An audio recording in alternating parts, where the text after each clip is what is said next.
ಅರ್ಚನೆ. ಮೊದಲನೇದಾಗಿ ಬ್ರಹ್ಮಶ್ರೀ ಪತ್ರಿಜಿ ಗುರುಗಳಿಗೆ ನಮಸ್ಕರಿಸುತ್ತಾ, ಜೂಮ್ ಮತ್ತು ಯೂಟ್ಯೂಬ್ನಲ್ಲಿ ವೀಕ್ಷಿಸ್ತಿರುವ ಎಲ್ಲ ಧ್ಯಾನ ಬಂಧುಗಳಿಗೆ ನಮಸ್ಕರಿಸುತ್ತಾ,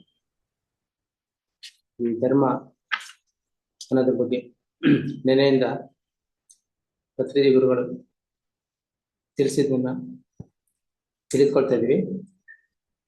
ನಿನ್ನೆ ಹಿಂದೂ ಧರ್ಮದ ಸಿದ್ಧಾಂತದ ಬಗ್ಗೆ ಹೇಳಿದ್ದು, ಹಿಂದೂ ಧರ್ಮ ಅಂದ್ರೆ 4 ಆಶ್ರಮಗಳು, ವರ್ಣಾಶ್ರಮ.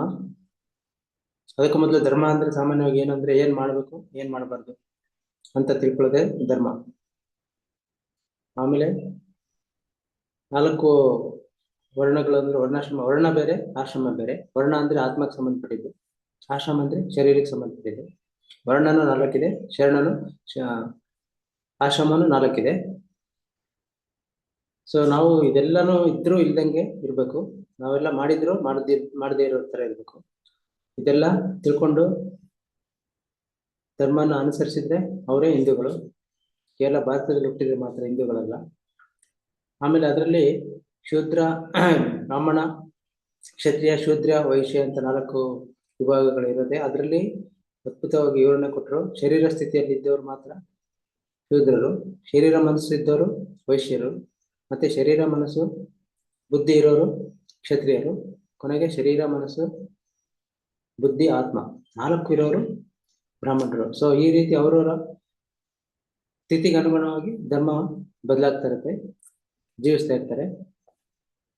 ಆಮೇಲೆ ಇದರಲ್ಲಿ ಮತ್ತೆ ಇನ್ನೂ 4 ಆಶ್ರಮಗಳು: ಬ್ರಹ್ಮಚರ್ಯ,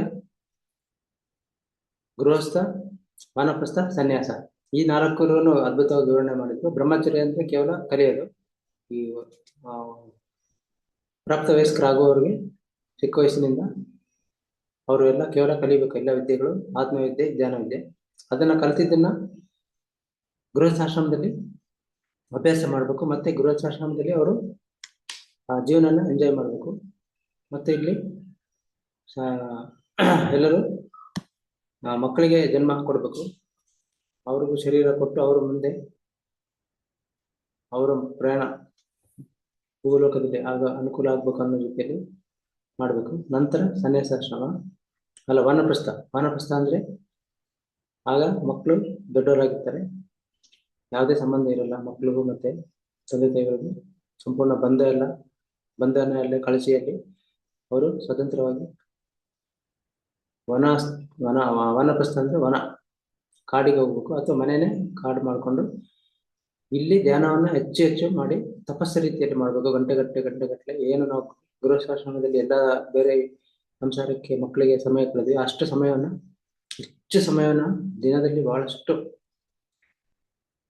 ಸಮಯ ಧ್ಯಾನ ಅಂದ್ರೆ ಅದೇ ತಪಸ್ಸು, ಅಲ್ಲಿ ತಪಸ್ಸು ಮಾಡ್ಬೇಕು ಅಂತ ನಿನ್ನೆ ಅಲ್ಲಿವರೆಗೂ ನೋಡಿದ್ವಿ. ಈಗ ಕೊನೆಯದಾಗಿ ಸನ್ಯಾಸಾಶ್ರಮ. ಇಲ್ಲಿ ಸನ್ಯಾಸಾಶ್ರಮ ಅಂದ್ರೆ ಏನು ಅಂತ ಮತ್ತೆ ವಿವರಣೆ ಮಾಡ್ತಾರೆ. ಸನ್ಯಾಸಾಶ್ರಮದಲ್ಲಿ ಇಲ್ಲಿ ಏನ್ ಹೇಳ್ತಾರೆ, ಗಂಡನೂ ಇಲ್ಲ ಹೆಂಡತಿನೂ ಇಲ್ಲ ಅಂತ. ಅಲ್ಲಿವರೆಗೂ ಗೃಹಸ್ಥಾಶ್ರಮ ವಾನಪ್ರಸ್ಥದವರೆಗೂ ಎಲ್ಲ ಇತ್ತು ಸಂಬಂಧ. ಇಲ್ಲಿ ಗಂಡ ಇಲ್ಲ ಹೆಂಡತಿ ಇಲ್ಲ, ಇಬ್ರು ಬೇರೆ ಬೇರೆಯಾಗಿ ಎಲ್ಲ ಕಡೆ ತಿರ್ಗಾಡ್ಬೇಕು, ಪ್ರಪಂಚದಲ್ಲೆಲ್ಲ ತಿರ್ಗಾಡ್ಬೇಕು. ಗಂಡ ಹೆಂಡತಿಯರು ಅಲ್ಲಿ ತಿರ್ಗಾಡ್ತಿರ್ಬೇಕು. ಅದ್ರಲ್ಲಿ ಸಂಬಂಧ ಕಳ್ಕೊಬೇಕಂತಲ್ಲ, ಸಂಬಂಧ ಇರುತ್ತೆ, ತಿರ್ಗಾಡ್ಬೇಕಂತಾರೆ. ಒಟ್ಟು ಎಲ್ಲ ಕಡೆ ಪ್ರಪಂಚ ಎಲ್ಲ ತಿರ್ಗಾಡ್ಬೇಕು, ಬೇರೆ ಬೇರೆ ಕಡೆ ತಿರ್ಗಾಡ್ಬೇಕು. ಅಂದ್ರೆ ಏನ್ ಮಾಡ್ಬೇಕಂದ್ರೆ ಇಲ್ಲಿ ಬೋಧನೆ ಏನು, ಈಗ ಬ್ರಹ್ಮಚರ್ಯ ಆಶ್ರಮದಲ್ಲಿ ಇರೋರಿಗೆ ಎಷ್ಟು ವಿದ್ಯೆ ಆಗುತ್ತೋ ಅಷ್ಟು ಕಲಿಸ್ಬೇಕು ವಿದ್ಯೆನ. ಈ ಲಾಸ್ಟ್ಗೆ ಸನ್ಯಾಸಾಶ್ರಮಕ್ಕೆ ಬಂದ ನಂತರ ಈ ಬ್ರಹ್ಮಚರ್ಯ ಸ್ಥಿತಿಯಲ್ಲಿ ಈ ಬ್ರಹ್ಮಚರ್ಯ ಆಶ್ರಮ ಅಂದ್ರೆ ಹುಡುಗರು ಇರ್ತಾರೆ, ಅವರಿಗೆಲ್ಲ ಎಲ್ಲ ವಿದ್ಯೆ ಕಲಿಸ್ಬೇಕು, ಪ್ರಪಂಚಕ್ಕೆ ಆತ್ಮವಿದ್ಯೆ. ಆನಂತರ ಗೃಹಸ್ಥಾಶ್ರಮದಲ್ಲಿ ಇದ್ದವ್ರಿಗೆ ಸಲಹೆ ಸೂಚನೆ ಕೊಡ್ಬೇಕು, ಹೇಗೆ ನೀವು ಕಲ್ತಿದ್ದನ್ನ ಅಲ್ಲಿ ಅಳವಡಿಸ್ಕೊಳ್ಬೇಕು, ಅಭ್ಯಾಸ ಮಾಡ್ಬೇಕು, ಮತ್ತೆ ಜೀವನ ಹೇಗೆ ಎಂಜಾಯ್ಮೆಂಟ್ ಮಾಡ್ಬೇಕು, ಸಂಭ್ರಮಿಸ್ಬೇಕು ಅನ್ನೋದನ್ನ ಸೂಚನೆ ಕೊಡ್ಬೇಕು. ಆಮೇಲೆ ಆನಂತರ ವಾನಪ್ರಸ್ಥ ಆಶ್ರಮದಲ್ಲಿ ಇದ್ದವ್ರಿಗೆ ತಪಸ್ಸು ಕಲಿಸ್ಬೇಕು. ಯಾಕಂದ್ರೆ ಈ ವಾನಪ್ರಸ್ಥದಲ್ಲಿ ಮಾಡ್ಬೇಕಾಗಿರೋದು ತಪಸ್ಸು ಅಂತ ಹೇಳಿದ್ರಲ್ಲ, ಅದನ್ನ ಕಲಿಸ್ಬೇಕು. ವಾನಪ್ರಸ್ಥ ಆಶ್ರಮದಲ್ಲಿ ಯಾರು ಇದಾರೆ ಅವ್ರಿಗೆಲ್ಲ ತಪಸ್ಸು ಕಲಿಸ್ಬೇಕು. ನೆಕ್ಸ್ಟ್ ಸನ್ಯಾಸಾಶ್ರಮದಲ್ಲಿ ಇದ್ದವ್ರ ಜೊತೆ ವಿಹರಿಸ್ಬೇಕು. ನಮ್ಮ ಜೊತೆನೆ ಬೇರೆ ಬೇರೆಯವರೆಲ್ಲ ಸಹ ಸನ್ಯಾಸಾಶ್ರಮದಲ್ಲಿ ಬಂದಿರ್ತಾರೆ. ಸೊ ಅವ್ರ ಜೊತೆ ಎಲ್ಲ ವಿಹರಿಸ್ಬೇಕು, ಒಟ್ಟಿಗೆ ಅವ್ರ ಸಂಪರ್ಕದಲ್ಲಿರ್ಬೇಕು, ಅವ್ರ ಜೊತೆ ಆನಂದವಾಗಿ ಕಾಲ ಕಳಿಬೇಕು. ಹೀಗೆ ಮಾಡ್ತಾ ಮಾಡ್ತಾ ಕೊನೆಯ ಉಸಿರಿಗೆ ಕಾಯ್ಕೊಂಡಿರ್ಬೇಕಂತೆ.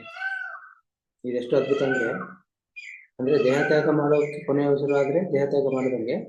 ಸೊ ಹಾಗೆ ಅಲ್ಲಿವರೆಗೂ ಕಾಯ್ಕೊಂಡಿರ್ಬೇಕು, ಕೊನೆಯ ಉಸಿರುವರೆಗೆ.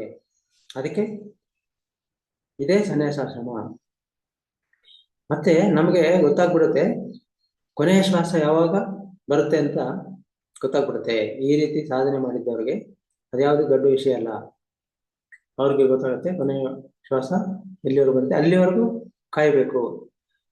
ಕಾಯ್ಬೇಕು, ಶರೀರದಲ್ಲಿ ಇರಬೇಕು, ಲೋಕೋದ್ಧಾರ ಮಾಡಬೇಕು ಅಂತ ಹೇಳ್ತಾ ಇದ್ದಾರೆ ಇಲ್ಲಿ. ಈ ಬ್ರಹ್ಮಚರ್ಯದಿಂದ ಸ್ಟಾರ್ಟ್ ಆಯ್ತು, ಕಲಿಕೆ ಆಯ್ತು ಗೃಹಸ್ಥಾಶ್ರಮದಲ್ಲಿ, ಅಭ್ಯಾಸ, ಅಳವಡಿಕೆ, ಸಂಭ್ರಮ, ಸೆಲೆಬ್ರೇಷನ್, ಆನಂದ. ನಂತರ ವಾನಪ್ರಸ್ಥಾಶ್ರಮದಲ್ಲಿ ಇನ್ನೂ ಹೆಚ್ಚು ಸಾಧನೆ, ಧ್ಯಾನ ಸಾಧನೆ, ತಪಸ್ಸಿನ ರೀತಿಯಲ್ಲಿ.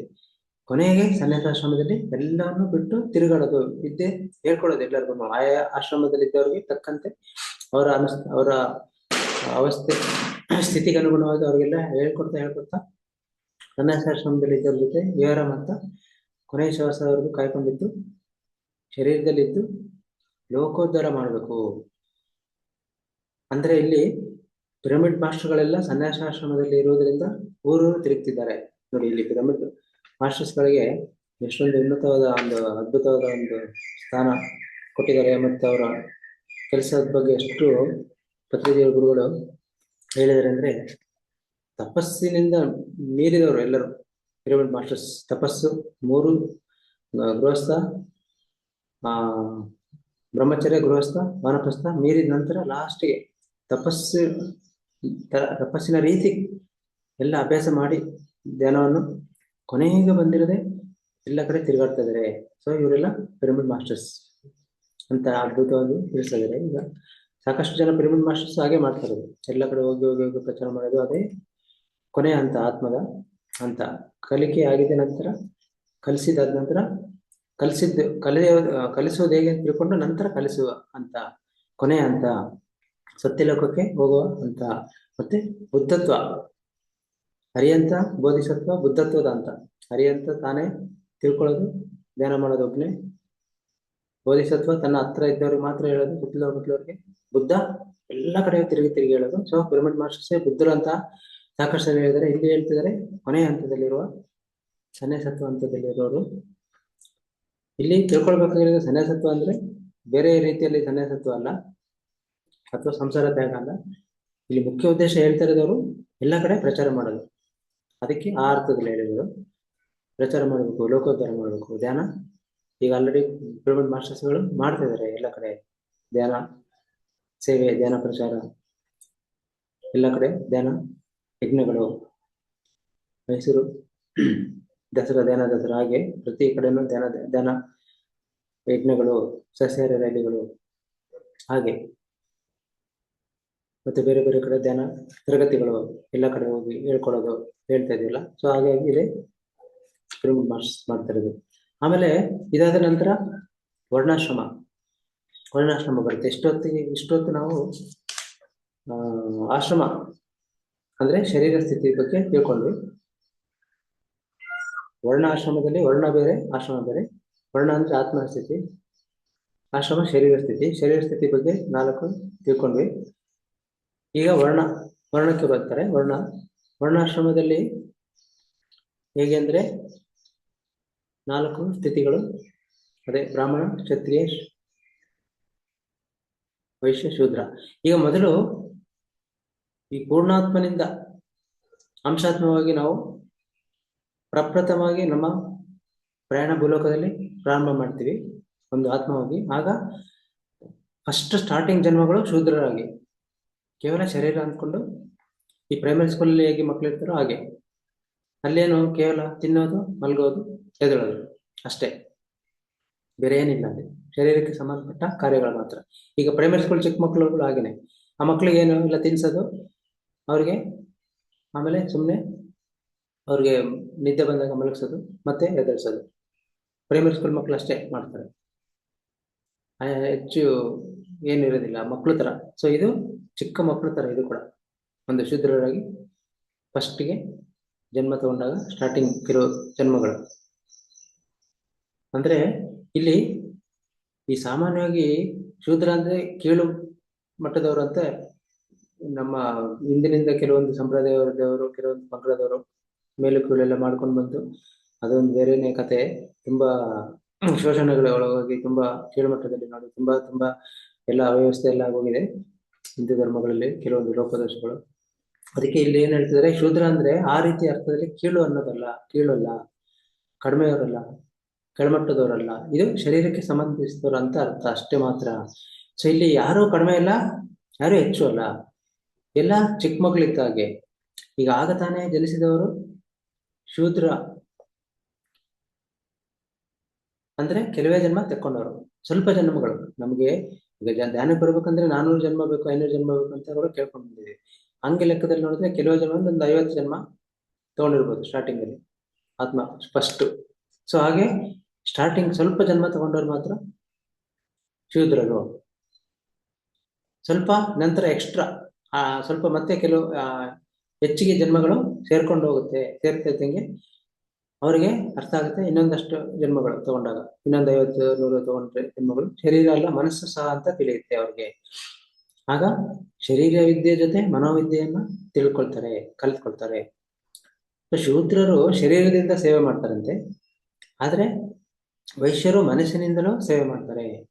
ಇಲ್ಲಿ ಶರೀರ ಜೊತೆಗೆ ಮನಸ್ಸು ಸೇರಿಕೊಂಡು ಎರಡರಿಂದನೂ ಸೇವೆ.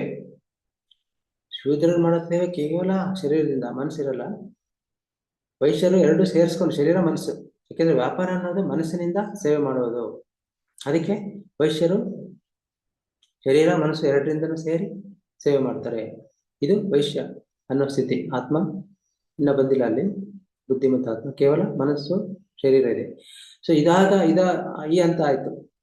ಇದಾದ ನಂತರ ಇನ್ನ ಕೆಲವು ಜನ್ಮಗಳು, ಮತ್ತೆ ಇನ್ನೊಂದು 50-100 ಜನ್ಮಗಳಾದ್ಮೇಲೆ ಆತ್ಮ ಸ್ವಲ್ಪ ಪಳಗುತ್ತೆ, ಆತ್ಮ ಸ್ವಲ್ಪ ಅನುಭವ ಆಗುತ್ತೆ, ಹೆಚ್ಚು ಸ್ವಲ್ಪ ಪಾಠಗಳು ಕಲಿತಾ ಮೇಲೆ ಮೇಲೆ ಹಂತಕ್ಕೆ ಏರ್ತಾ ಇದ್ದಾಗ, ಇನ್ನು ಪಳಗಿದಾಗ ಕ್ಷತ್ರಿಯ ತತ್ವ ಬರುತ್ತೆ. ಅಂದ್ರೆ ಬುದ್ಧಿ ಪ್ರವೇಶ ಮಾಡುತ್ತೆ. ಇಲ್ಲಿ ಶರೀರ ಇತ್ತು, ಅಲ್ಲಿಂದ ಆತ್ಮಕ್ಕೆ ಮೊದಲು ಶರೀರ ಇತ್ತು, ಮೂಲವಾಗಿ ಆತ್ಮಸ್ಥಿತಿಯಾಗಿ ಬಂದ್ರೂ ಸಹ ಅಲ್ಲಿ ಮನಸ್ಸಿನ ಸ್ಥಿತಿಯಲ್ಲಿರುತ್ತೆ. ಆತ್ಮ ಮೂಲವಾಗಿ ಆತ್ಮನೇ, ಆದ್ರೆ ಅಜ್ಞಾನದಿಂದ ಮಾಯೆಯಿಂದ ಕೇವಲ ಶರೀರ ಮನಸ್ಸಾಗಿ ಈಗ ಬುದ್ಧಿ ಪ್ರವೇಶ ಮಾಡಿ ಕ್ಷತ್ರಿಯ ತತ್ವಕ್ಕೆ ಬರುತ್ತೆ. ಈಗ ಏನ್ ಮಾಡ್ಬಾರ್ದು ಈಗ ತಿಳಿಯುತ್ತೆ. ಸೊ ಮನಸ್ಸಿನಲ್ಲಿದ್ದಾಗ ಏನೇನೋ ಮಾಡ್ತಿರ್ತಾರೆ, ಬರೀ ಮನಸ್ಸಿನಲ್ಲಿದ್ದಾಗ. ಆದ್ರೆ ಈ ಬುದ್ಧಿ ಬಂದಾಗ ಸ್ವಲ್ಪ ಏನ್ ಮಾಡಬಾರ್ದು ತಿಳಿಯುತ್ತೆ. ನಂತರ ಕೊನೆಯ ಜನ್ಮದಲ್ಲಿ ಆತ್ಮ ಅನ್ನೋದು ಬರುತ್ತೆ ನೋಡಿ. ಆತ್ಮ ಅನ್ನೋದು ಬರೋದಕ್ಕೆ ಕೊನೆಯ ಜನ್ಮನೇ ಬೇಕಾಗುತ್ತೆ. ಕೊನೆಯ ಜನ್ಮದಲ್ಲಿ ಬರೋದು ಆತ್ಮ. ಇದು ಶರೀರ ಮನಸ್ಸು ಬುದ್ಧಿಗೆ ಆತ್ಮ ಸಹ ಸೇರ್ಕೊಂಡು ಪರಿಪೂರ್ಣ ಕಂಪ್ಲೀಟ್ ಆಯ್ತು. ಈಗ ಆಗ ಓಹೋ, ನಾನು ಯಾರು, ನಾನು ಆತ್ಮ, ಮಮಾತ್ಮ ಸರ್ವಭೂತಾತ್ಮ ಅನ್ನೋದು ಅರ್ಥ ಆಗುತ್ತೆ. ನಾನು ಆತ್ಮ, ಎಲ್ಲರಲ್ಲಿರೋದು ಆತ್ಮ ಅಂದ್ರೆ ಮಮಾತ್ಮ ಸರ್ವಭೂತಾತ್ಮ. ಅವನು ಬ್ರಾಹ್ಮಣ ನೋಡಿ. ಬ್ರಾಹ್ಮಣ ಅಂದ್ರೆ ಎಲ್ಲರೂ ತಿಳ್ಕೊಂಡಾಗ ಬೇರೆ ರೀತಿಯಲ್ಲಿ ಜನಿಸಿದಾಗ ಕೇವಲ ಜಾತಿಯಿಂದನೋ ಅಥವಾ ಅವರ ವಿದ್ಯೆಯಿಂದ, ವೃತ್ತಿಯಿಂದ, ಯಾವುದೇ ಆಧಾರದಿಂದ ಅಲ್ಲ. ಅದು ಈಗ ಇರುವಂತೆ ವ್ಯವಸ್ಥೆ ಇರುವಂತೆ ಬ್ರಾಹ್ಮಣ ಅನ್ನೋದು ಏನಂದ್ರೆ ಬ್ರಹ್ಮ ಜ್ಞಾನಾತಿಥಿ ಬ್ರಾಹ್ಮಣ. ಯಾರಿಗೆ ಬ್ರಹ್ಮಜ್ಞಾನ ಇದೆಯೋ ಅವನೇ ಬ್ರಾಹ್ಮಣನು. ಬ್ರಹ್ಮಜ್ಞಾನ ಅಂದ್ರೆ ಏನಿಲ್ಲ, ಕೇವಲ ಆತ್ಮಜ್ಞಾನ. ಹೀಗೆ ಧ್ಯಾನ ಮಾಡುತ್ತಿರೋದ್ರಿಂದ ನಾವೆಲ್ಲ ತಿಳ್ಕೊಳ್ತೀವಿ, ನಾವು ಶರೀರ ಮನಸ್ಸು ಬುದ್ಧಿ ಮೂರು ಹೌದು, ಆದ್ರೆ ಅಷ್ಟೇ ಅಲ್ಲ. ಆದ್ರೆ ನಾವು ಆತ್ಮಸ್ವರೂಪರು, ನಿಜವಾಗಿ ಮೂಲಭೂತವಾಗಿ ಆತ್ಮಸ್ವರೂಪರು ನಾವು ಎಲ್ಲರೂ. ಫೌಂಡೇಶನ್ ಅಲ್ಲಿ ಆಧಾರನೇ ಆತ್ಮ. ಅದರ ನಂತರ ಇದೆಲ್ಲ ಶರೀರ ಮನಸ್ಸು ಬುದ್ಧಿ ಬರುತ್ತೆ ಅನ್ನೋದು ಅಲ್ಲಿ ಅರ್ಥ ಆಗುತ್ತೆ ಆತ್ಮ ಬಂದಾಗ. ಸೊ ಆತ್ಮಸ್ಥಿತಿಯಲ್ಲಿರುವವನೇ ಬ್ರಹ್ಮಜ್ಞಾನ ಹೊಂದಿರೋನು, ಅವನೇ ಬ್ರಾಹ್ಮಣ. ಬೇರೆ ಯಾವ ಆತ್ಮಸ್ಥಿತಿ ಇಲ್ಲದೆ ಇದ್ದವ್ರು ಯಾರು ಬ್ರಾಹ್ಮಣರು ಅಲ್ಲ. ಸೊ ಪ್ರತಿ ಆತ್ಮವು ಶೂದ್ರರಾಗಿ ಜನ್ಮ ಪಡೆದು ನಂತರ ಮುಂದೆ ಮೇಲೆ ಮೇಲೆ ಅಂತ ಏನಿದೆ ಹೇಳಿದ್ವಿ, ಈಗ ವಿವರಿಸಿದ್ದು ವೈಶ್ಯ ಕ್ಷತ್ರಿಯ ಆಗಿ ನಂತರ ಬ್ರಾಹ್ಮಣ ಆಗಿಯೇ ತೀರುತ್ತೆ. ಪ್ರತಿ ಆತ್ಮ ಜನಿಸಿದಾಗ ಶೂದ್ರಾಗಿ ಬ್ರಾಹ್ಮಣ ಆಗಿಯೇ ತೀರ್ಬೇಕು. ಅಲ್ಲಿವರೆಗೂ ಬೆಳವಣಿಗೆ ಆಗೇ ಆಗುತ್ತೆ. ಇಲ್ಲಿ ಯಾವುದೇ ಒಂದು ವ್ಯತ್ಯಾಸ ಆಗಲ್ಲ, ಅಲ್ಲಿ ಕುಂಠಿತ ಆಗಲ್ಲ, ನಿಂತೋಗಲ್ಲ. ಆ ಪ್ರಯಾಣ ಎಂದಿಗೂ ಸಾಗಿರುತ್ತೆ. ಅದೇ ಕೆಲವರಿಗೆ ನಿಧಾನ ಆಗ್ಬೋದು, ಕೆಲವರಿಗೆ ಲೇಟ್ ಆಗ್ಬೋದು. ಅಂತಿಮವಾಗಿ ಅದು ಗುರಿ ಅದೇ ಬ್ರಾಹ್ಮಣ ಆಗೋದು. ಅಲ್ಲಿಗೆ ಆಗೇ ಆಗತ್ತೆ. ಅದು ನಿಶ್ಚಿತ, ಶತಸಿದ್ಧ. ಈ ಕ್ರಮದಲ್ಲಿ ಹೇಗೆ ಅಂದ್ರೆ ಒಂದು ಚಿಕ್ಕದಾಗಿ ಮಗು ಹುಟ್ಟಿರುತ್ತೆ. ಆ ಮಗು ಆಗತಾನೆ ಹುಟ್ಟಿದಾಗ ಎಷ್ಟು ಚಿಕ್ಕದಿರುತ್ತೆ ಮಗು.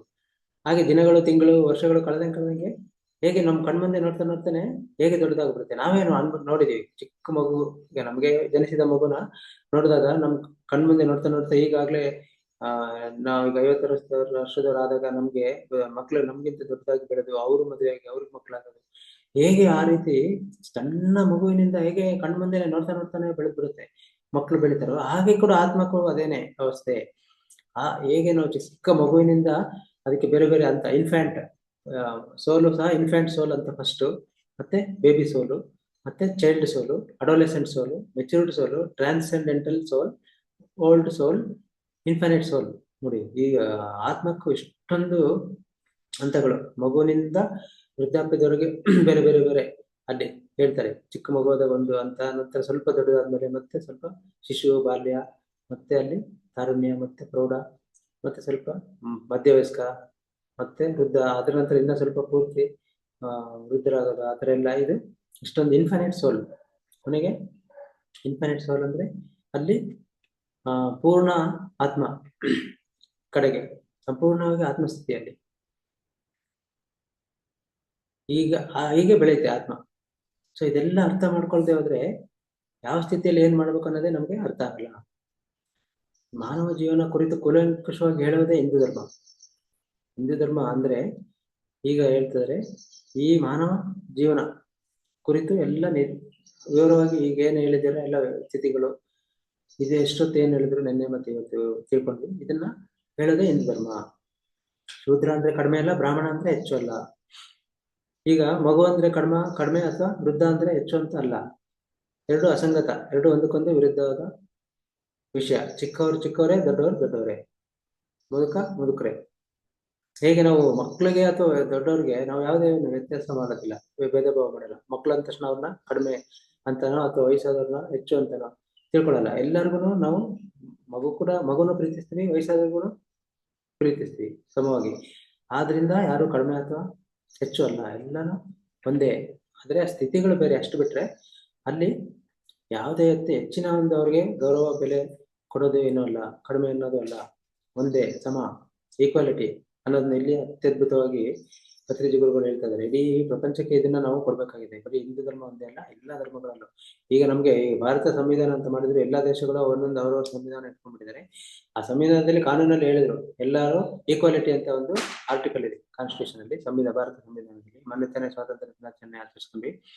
ಅದನ್ನ ಇವರೆಲ್ಲ ಕಾನೂನು ಅಧ್ಯಯನ ಮಾಡಿ ಎಷ್ಟು ನೂರಾರು ಸಾವಿರಾರು ಎಲ್ಲಾ ದೇಶಗಳ ಕಾನ್ಸ್ಟಿಟ್ಯೂಷನ್ ಇದು ಸಂವಿಧಾನನ ನೋಡಿ ಅದನ್ನ ತಗೊಂಡು ಎಲ್ಲ ದೊಡ್ಡ ಕಮಿಟಿ ಮಾಡಿ ಎಷ್ಟೋ ವರ್ಷಗಳು, ಎಷ್ಟೋ ಸಾವಿರಾರು ಪುಟಗಳು ಏನೇನೋ ಮಾಡಿ ಎಲ್ಲ ಹೇಳಿದ್ರು ಈಕ್ವಾಲಿಟಿ ಅನ್ನೋದನ್ನ ಹೇಳೋದಕ್ಕೆ. ಎಷ್ಟು ಸರಳವಾಗಿ ಸುಲಭವಾಗಿ ಅತ್ಯದ್ಭುತವಾಗಿ ಎಲ್ಲ ಸಣ್ಣ ಮಕ್ಳಿಗೂ ಅವಿದ್ಯಾವಂತರಿಗೂ ತಿಳ್ಕೊಳ್ಳೋದ ರೀತಿಯಲ್ಲಿ ಪತ್ರಿಜಿ ಗುರುಗಳು ಎಷ್ಟೆಷ್ಟು ಅದ್ಭುತವಾಗಿ ಹೇಳ್ತಿದ್ದಾರೆ ಈ ಹಿಂದೂ ಧರ್ಮದ ಬಗ್ಗೆ. ಇದು ನಿಜವಾಗ್ಲೂ ಮಹಾನ್ ದೊಡ್ಡ ಸಂಗತಿ. ಇದು ಇಡೀ ಪ್ರಪಂಚಕ್ಕೆ ಈ ಧರ್ಮ ಅನ್ನೋದನ್ನ ಅಷ್ಟು ಅದ್ಭುತವಾಗಿ ಹೇಳ್ತಿದ್ದಾರೆ. ಇದನ್ನ ತಿಳ್ಕೊಳ್ಬೇಕು ಎಲ್ಲರೂ, ಪ್ರತಿಯೊಬ್ಬರು. ನಂತರ ಸ್ವಲ್ಪ ಜನ್ಮ ತೆಗೆದುಕೊಂಡವನು ಶೂದ್ರನಾಗಿರ್ತಾನೆ. ಹೌದು, ಅವನ ಗುಣ, ಅವನ ಕರ್ಮ ಹಾಗೆ ಇರುತ್ತೆ. ಶರೀರದಿಂದ ಸೇವೆ ಮಾಡ್ತಾರೆ. ಮತ್ತೆ ಸ್ವಲ್ಪ ಜನ್ಮಗಳ ಪಕ್ವ, ಅವನು ಸ್ವಲ್ಪ ಮೆಚುರಿಟಿ ಆದ್ಮೇಲೆ ಮನಸ್ಸು ಬಂದು ಮನಸ್ಸಿಂದ ಸೇವೆ ಮಾಡ್ತಾರೆ. ಇನ್ನ ಸ್ವಲ್ಪ ಜನ್ಮ ನಂತರ ಬುದ್ಧಿ ಬಂದು ಅದರಿಂದ ಸೇವೆ ಮಾಡ್ತಾರೆ. ಆಮೇಲೆ ಟೀಚಿಂಗ್ ಮಾಡ್ತಾರಂತೆ. ಆ ಬುದ್ಧಿ ಏನು ಬಂದಾಗ ಅದು ಕ್ಷತ್ರಿಯ ಸ್ಥಿತಿ, ಅಲ್ಲಿ ಸ್ವಲ್ಪ ಬೋಧನೆ ಮಾಡ್ತಾರೆ, ಟೀಚಿಂಗ್, ಎಲ್ಲರಿಗೂ ಹೇಳೋದು ಟೀಚಿಂಗ್ ಅಂತ. ಆದ್ರೆ ಮನಸ್ಸಿನಿಂದ ಇರೋರು ಟೀಚಿಂಗ್ ಮಾಡಕ್ ಸಾಧ್ಯ ಇಲ್ಲ. ಬುದ್ಧಿಯಿಂದ ಇರೋನು ಟೀಚರ್. ಆದ್ರೆ ಬುದ್ಧಿಯಿಂದ ಕೇವಲ ಟೀಚಿಂಗ್ ಬೋಧನೆ ಮಾಡ್ತಾರೆ, ಆದ್ರೆ ಆತ್ಮಜ್ಞಾನ ಇರೋನು ಜ್ಞಾನವನ್ನು ಟೀಚ್ ಮಾಡ್ತಾರೆ. ಇಲ್ಲಿ ಬಹಳ ಒಂದು ವ್ಯತ್ಯಾಸ ಇದೆ. ಈಗ 3ನೇ ಹಂತ ಕ್ಷತ್ರಿಯ, ಅಲ್ಲಿ ಬುದ್ಧಿ ಇದೆ, ಅವನು ಟೀಚರ್ ಹೇಳ್ತಾನೆ. ಏನ್ ಹೇಳ್ತಾನೆ? ಪ್ರಾಪಂಚಿಕದ ಬಗ್ಗೆ ಹೇಳ್ತಾರೆ ಅಷ್ಟೇನೆ, ಪ್ರಾಪಂಚಿಕ ವಿದ್ಯೆಯ ಬಗ್ಗೆ ಹೇಳ್ಬೋದು ಅಷ್ಟೇ. ಆದ್ರೆ ಪ್ರಪಂಚದ ಜೊತೆ ಯಾವುದೇ ಗ್ರಂಥಗಳಿಂದನೂ ಹೇಳ್ಬೋದು ಅಷ್ಟೇ. ಕೇವಲ ಪಂಡಿತರು ಅಂದ್ರೆ ಎಲ್ಲ ಸಾಕಷ್ಟು ವಿಷಯ ತಿಳ್ಕೊಂಡಿರ್ತಾರೆ, ಕೇವಲ ಪ್ರವಚನ ಇರುತ್ತೆ ಅಲ್ಲಿ. ಆದ್ರೆ ಅಲ್ಲಿ ಆತ್ಮಜ್ಞಾನ ಇರಲ್ಲ, ಆತ್ಮದ ಬಗ್ಗೆ ಹೇಳಲ್ಲ. ಆದ್ರೆ ಇಲ್ಲಿ ಲಾಸ್ಟಿಗೆ ನಾವು 4ನೇ ಹಂತ ಬ್ರಹ್ಮಜ್ಞಾನ ತಿಳ್ಕೊಂಡವರು, ಆತ್ಮಜ್ಞಾನ ತಿಳ್ಕೊಂಡವರು ಜ್ಞಾನವನ್ನ ಟೀಚ್ ಮಾಡ್ತಾರೆ. ಏನು ಜ್ಞಾನ?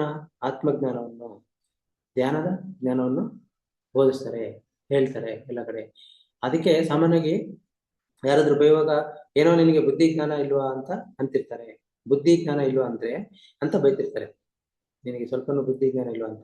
ಅದಕ್ಕೇನೆ ಫಸ್ಟ್ ಬುದ್ಧಿ, ನಂತರ ಜ್ಞಾನ. ಬುದ್ಧಿ ಮೊದಲು ಬರುತ್ತೆ, ಆನಂತರ ಜ್ಞಾನ ಬರುತ್ತೆ. ಕ್ಷತ್ರಿಯ ತತ್ವ ಅಂದ್ರೆ ಬುದ್ಧಿ ತತ್ವ, ಬ್ರಾಹ್ಮಣ ತತ್ವ ಅಂದ್ರೆ ಜ್ಞಾನ ತತ್ವ. ಇದು ಕೊನೆಯದಾಗಿ ಬರುವಂಥದ್ದು ಆತ್ಮಜ್ಞಾನ ತತ್ವ. ಆಮೇಲೆ ಮಾನವ, ನಾವೆಲ್ಲರೂ ಮಾನವ, ಮನುಷ್ಯರು ಮಾನವರು ಅಂತ ಹೇಳ್ತೀವಿ. ಮಾನವ ಅಂದ್ರೆ ಅರ್ಥ ಮನಸ್ಸಿನಿಂದ ಇರುವನೇ ಮಾನವ. ಏನು ಮನಸ್ಸಿನಿಂದ ಇರ್ತಾನಲ್ಲ ಅವರೇ ಮಾನವ. ಅಂದ್ರೆ ಈ ಶರೀರ ಸ್ಥಿತಿಯಲ್ಲಿರೋ, ಶರೀರ ಮತ್ತು ಮನಸ್ಸು ಅಂದ್ರೆ ವೈಶ್ಯ ಸ್ಥಿತಿ, ವೈಶ್ಯ ಅಂತ ಹೇಳ್ತೀವಿ. ಈ ಆತ್ಮದ ಈ ಉನ್ನತದಲ್ಲಿ 2ನೇ ಹಂತ. ಮೊದಲು ಕೇವಲ ಶರೀರ, ನೆಕ್ಸ್ಟ್ ಮನಸ್ಸು ಬರುತ್ತೆ. ಸೊ ಅದರಿಂದ ಮಾನವ, ಮನಸ್ಸಿನಿಂದ ಇರೋವನ್ನೇ ಮಾನವ. ಈ ಪ್ರತಿಯೊಂದು ಪ್ರಾಣಿಗಳು ಅಥವಾ ಜಂತುಗಳು ಕೇವಲ ಶರೀರದಿಂದ ಮಾತ್ರ ಇರುತ್ತೆ. ಆದ್ರೆ ಮನುಷ್ಯನು ಕೆಲವು ಹಂತದಲ್ಲಿ, ಈಗ ಪ್ರಾರಂಭ ಹಂತದಲ್ಲಿ ಅವನು ಶರೀರದಿಂದನೇ ಇರ್ತಾನೆ. ಜಂತುಗಳು ಶರೀರದಿಂದನೇ ಇರೋದು. ಆದ್ರೆ ಪ್ರತಿ ಜಂತುವಿನಲ್ಲಿ ಸ್ವಲ್ಪ ಮಟ್ಟಿಗೆ ಮನಸ್ಸಿರುತ್ತೆ, ಅಷ್ಟೋ ಇಷ್ಟೋ ಸ್ವಲ್ಪ ಮನಸ್ಸು. ಆದ್ರೆ ಮಾನವನಿಗೆ ಹೆಚ್ಚಿನ ಪ್ರಮಾಣದಲ್ಲಿ ಮನಸ್ಸು ಇರುತ್ತೆ, ಅದಕ್ಕೆ ಮಾನವ ಅಂತಾರೆ. ಮನಸ್ಸೇ ಮಾನವ, ಮನಸ್ಸಿನಿಂದಲೇ ಮಾನವ. ಬುದ್ಧಿಯಿಂದ ಬುದ್ಧಿಜೀವಿ, ಶರೀರದಿಂದ ಜಂತು ಅಥವಾ ಪ್ರಾಣಿ. ಕೇವಲ ಶರೀರದಿಂದ ನಾವು ಸಹ ಒಂದು ರೀತಿ ಪ್ರಾಣಿಗಳೇ. ಅದಕ್ಕೆ ಹೇಳ್ತಿರ್ತಾರೆ, ಪ್ರಾಣಿಗಳಿಗೂ ಮನುಷ್ಯರಿಗೆ ಏನು ವ್ಯತ್ಯಾಸ ಇಲ್ಲ. ಏನೇನು ಮನುಷ್ಯರು ಮಾಡೋ ಕೆಲಸಗಳು ಪ್ರಾಣಿಗಳು ಮಾಡ್ತವೆ, ಪ್ರಾಣಿಗಳು ಮಾಡೋದು ಮನುಷ್ಯನು ಮಾಡ್ತಾನೆ. ಸಾಮಾನ್ಯವಾಗಿ ಆಹಾರಕ್ಕೋಸ್ಕರನೇ ಎಲ್ಲ ಹೋರಾಡೋದು, ಆಹಾರವನ್ನು ಸಂಪಾದಿಸ್ಕೊಳ್ಳೋದು, ಆಹಾರ ತಿನ್ನೋದು. ಆಮೇಲೆ ಮನುಷ್ಯರನ್ನು ಸಂಸಾರಿಗಳಾಗ್ತಾರೆ. ಪ್ರಾಣಿ ಪಕ್ಷಿಗಳು ಕೂಡ ಅವುಗಳು ಮಕ್ಕಳು ಮರಿಗಳು ಮಾಡ್ತವೆ, ಅವುಗಳು ನಿದ್ರಿಸ್ತವೆ, ವಿಶ್ರಾಂತಿ ಪಡಿತವೆ. ಮನುಷ್ಯರು ನಿದ್ರಿಸ್ತವೆ, ವಿಶ್ರಾಂತಿ ಪಡ್ತಾನೆ. ಆದ್ರಿಂದ ಮನುಷ್ಯನಿಗೆ ಪ್ರಾಣಿಗಳಿಗೆ ಅಂತ ಏನು ವ್ಯತ್ಯಾಸನೇ ಇಲ್ಲ. ಎಲ್ಲ ಒಂದ್ ರೀತಿ ಶರೀರದಿಂದನೇ ಯಾವ್ಯಾರು ಇದಾರೋ ಆತ್ಮದ ಪ್ರಾರಂಭಿಕ ಸ್ಥಿತಿಯಲ್ಲಿ ಅವರು ಒಂದ್ ರೀತಿ ಪ್ರಾಣಿಗಳೇ. ಅದರಿಂದ ಅಂತ ವ್ಯತ್ಯಾಸ ಇಲ್ಲ ಪ್ರಾಣಿಗಳಿಗೆ ಮನುಷ್ಯರಿಗೆ. ಶರೀರದಿಂದ ಇರೋ ಮನುಷ್ಯರಿಗೆ, ಮನಸ್ಸಿನಿಂದ ಇರೋರು ಮಾನವರೇ. ಸ್ವಲ್ಪ ಹೆಚ್ಚಿನ ಪ್ರಬಲವಾದ ಮನಸ್ಸು ಇರೋದ್ರಿಂದ ಮಾನವರು. ಮನಸ್ಸು ಅಂದ್ರೆ ಸ್ವಲ್ಪ ಮಟ್ಟಿಗೆ ಮನಸ್ಸಿದೆ ಕೇವಲ ಪ್ರಾಣಿಗಳಿಗೆ. ಅಂದ್ರೆ ಅವುಗಳಿಗೆ ಹೇಗೆ ಸ್ವಲ್ಪ ರೀತಿಯ ಮನಸ್ಸಿದೆ ಅಂದ್ರೆ ಆಹಾರ ಹುಡ್ಕೊಳ್ಳೋದ್ರ ಬಗ್ಗೆ, ಆಮೇಲೆ ಅವುಗಳೇ ಸ್ವರಕ್ಷಣೆ ಮಾಡ್ಕೊಳ್ಳೋದ್ರ ಬಗ್ಗೆ, ಆಮೇಲೆ ಪಕ್ಷಿಗಳು ಎಲ್ಲ ಗೂಡುಗಳ ಕಟ್ಟುತ್ತೆ, ಅವುಗಳು ಸಂತಾನ ಅಭಿವೃದ್ಧಿ ಮಾಡ್ತವೆ. ಆ ರೀತಿ ಸ್ವಲ್ಪ ಮನಸ್ಸಿದೆ. ಆದ್ರೆ ಅದನ್ನು ಮೀರಿ ಮನುಷ್ಯನಿಗೆ ಯಾವ್ದು ಒಳ್ಳೇದು ಯಾವ್ದು ಕೆಟ್ಟದ್ದು ಪ್ರಬಲವಾದ ಒಂದು ಮನಸ್ಸಿದೆ. ಅದರಿಂದ ನಾವು ಮಾನವರು. ಅದೇ ರೀತಿ ಪ್ರಬಲವಾದ ಬುದ್ಧಿ ಇದ್ರೆ ಬುದ್ಧಿಜೀವಿಗಳಾಗ್ತವೆ. ಸೊ ಅದೇ ರೀತಿ ಆತ್ಮಜ್ಞಾನ ತಿಳ್ಕೊಂಡ್ರೆ ಪ್ರಬಲವಾದ ಜ್ಞಾನಿ ಆಗ್ತಾನೆ, ಋಷಿ ಆಗ್ತಾನೆ. ಇಲ್ಲಿ ಕೇವಲ ಮನಸ್ಸಿನಿಂದ ಪ್ರಾರಂಭ ಆಗುತ್ತೆ. ಮನಸ್ಸು ಸ್ವಲ್ಪ ಇರುತ್ತೆ ಪ್ರಾಣಿಗಳಿಗೆ, ಮನುಷ್ಯನಿಗೆ ಪ್ರಬಲವಾದ ಮನಸ್ಸಿರುತ್ತೆ. ಅದೇ ರೀತಿ ಬುದ್ಧಿ ಸ್ವಲ್ಪ ಇದ್ರೆ ಸಾಕಾಗಲ್ಲ, ಹೆಚ್ಚಿಗೆ ಪ್ರಬಲವಾದ ಬುದ್ಧಿ, ಉನ್ನತ ಮಟ್ಟವಾದ ಬುದ್ಧಿ, ಹೈಯೆಸ್ಟ್ ಇಂಟೆಲಿಜೆನ್ಸ್, ಉನ್ನತವಾದ ಬುದ್ಧಿ ಇದ್ರೆ ಅವನು ಪ್ರಬಲವಾದ ಬುದ್ಧಿಜೀವಿಗಳು. ಅದೇ ರೀತಿ ಆತ್ಮಜ್ಞಾನ ತಿಳ್ಕೊಂಡ್ರೆ ಪ್ರಬಲವಾದ ಜ್ಞಾನಿ ಆಗ್ತಾನೆ. ಧ್ಯಾನ ಮಾಡಿ ಯಾರೋ ಆತ್ಮಜ್ಞಾನ ಪಡ್ಕೊಳ್ತಾರೆ, ಪ್ರಬಲವಾದ ಜ್ಞಾನಿ ಆಗ್ತಾರೆ, ಋಷಿ ಆಗ್ತಾರೆ.